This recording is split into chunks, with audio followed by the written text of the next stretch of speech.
सन 2005 में दारुल हुकूमत बेंगलुरु के Indian institute of science Tata institute में एक हादसा पेश आया था, जहां पर चंद नामालूम अफराद ने अंधाधुंध गोलीबारी की थी, फायरिंग की थी, जिसके नतीजे में एक प्रोफेसर की मौत हुई और कई अफराद ज़ख्मी हुए थे। इस केस को उस वक्त की बरसर इक़्तिदार कांग्रेस गवर्नमेंट ने दहशतगर्दी का हमला करार दिया था और तहकीक़ात के दौरान कई अफराद को हिरासत में लिया गया था। गिरफ्तार शुदा इन अफराद पर स्ट्रिंजेंट UAPA एक्ट लगाया गया था और इन्हें जेल भेज दिया गया था। इस सिलसिले में 2017 में इस मामले में त्रिपुरा के रहने वाले मोहम्मद हबीब मियाँ को भी गिरफ्तार किया गया था, जिनको कल NIA के एक स्पेशल कोर्ट ने बगैर ट्रायल के कोई भी चार्ज न मिलने पर डिस्चार्ज किया है। हमारे साथ हैं मोहम्मद हबीब मियाँ। बताइए हबीब मियाँ साहब, ये जो 4 साल आपके गुजरे हैं, कल रात को आपकी रिहाई हुई है, ये कैसे गुजरे आपके 4 साल? आपका जेल में क्या मामलात रहे और घर के हालात क्या रहे? देखिए, ये 4 साल तो मैं एकदम बोल के वेस्ट गुजारा हूँ। 4 साल में पूरा जो मेरा टाइम बर्बाद हुआ है, मैं बोल नहीं सकता उसका कितना हालत गया है मेरे ऊपर। इस केस के साथ में मेरा कुछ भी ताल्लुक नहीं है, मैं इसके बारे में कुछ भी मालूम नहीं। बेंगलोर में आया ही नहीं मैं कभी, मेरा वर्क में मैं बिजी रहता। तो टायल बोलता है चल रहा तो चल रहा मेरा अभी ये केस चलते चलते बोलते हैं 4 साल मेरा ख़त्म कर दिया इधर। मैं कुछ किया ही नहीं, तो इतना लंबा मेरे को टाइम इधर बर्बाद किया। 4 साल मेरे को ये टाइम बर्बाद करके मेरे को अभी लोग रिलीज़ किया। मेरा इसमें कुछ ताल्लुक नहीं, कुछ भी मालूम नहीं। इस केस के बारे में कौन है क्या है कुछ भी मालूम नहीं है। आप कितना पढ़े लिखे हैं, क्या काम करते हैं आप, और आपके घर के हालात क्या हैं?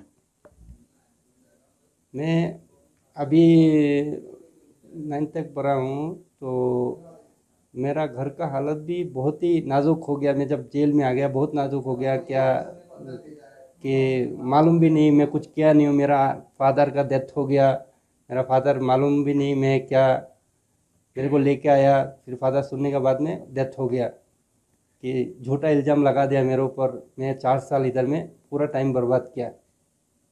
तो ये 4 साल में जो है आपके जेल में कैसे हालात रहे?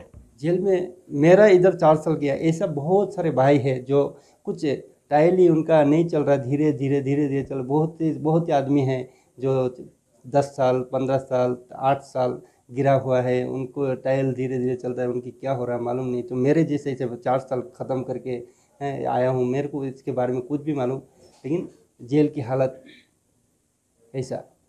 तो अब आप जो है अपने घर वापस जा रहे हैं, तो ये जो 4 साल का वक्त गुजरा है, इसमें जो कानूनी कार्रवाई रही, एडवोकेट को रखना और ये ट्रायल की कोशिशें करना, ये कैसा रहा?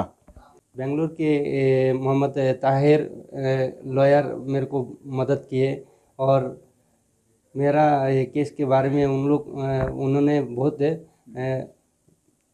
मेहनत किया है और मेहनत करके मेरे को यहाँ से निकाला है। लेकिन मेरा 4 साल ये जेल में पूरा टाइम ये हुआ है, बर्बाद हुआ है। मेरे से कोई फीस नहीं मिला मेरे से टाइम में जाके जेल में मिला।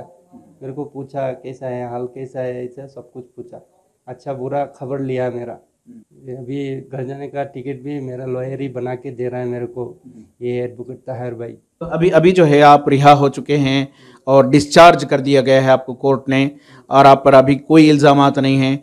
अब आप घर जा रहे हैं, तो कैसे महसूस कर रहे हैं?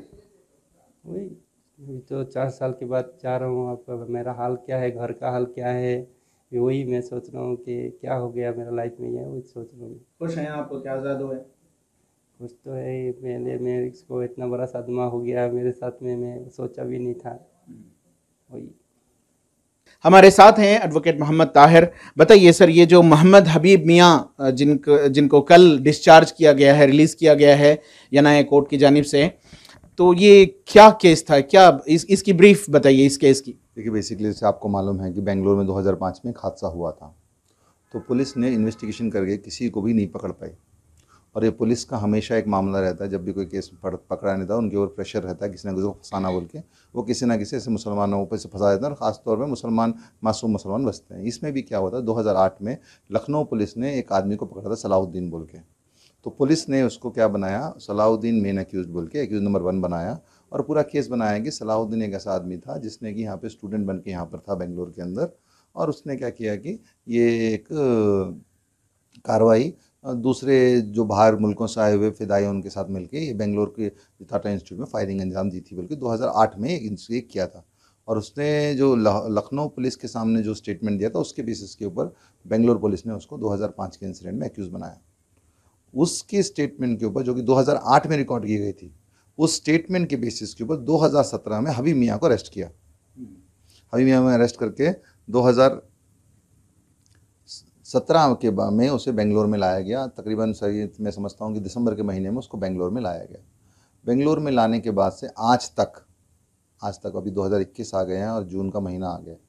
कल एक 14 तारीख को इसको फाइनली डिस्चार्ज हुआ। और डिस्चार्ज का मतलब क्या होता है, जिसमें कोर्ट चार्जशीट मटेरियल देख के, पुलिस की इन्वेस्टिगेशन मटेरियल देख के उसमें कोई एलिगेशन नहीं है उसके खिलाफ करके उसको रिलीज़ करता है। सर, ये 4 साल का जो अरसा गुजरा है जिसमें मोहम्मद हबीब मियाँ का कहना है और आपने भी इस केस की पैरवी की है, 4 साल तक कोई भी ट्रायल नहीं चला, ये कैसे मुमकिन है जब चार्जशीट कोर्ट में सबमिट की गई है बेंगलुरु क्राइम ब्रांच के ज़रिए, तो ये कैसे मुमकिन है?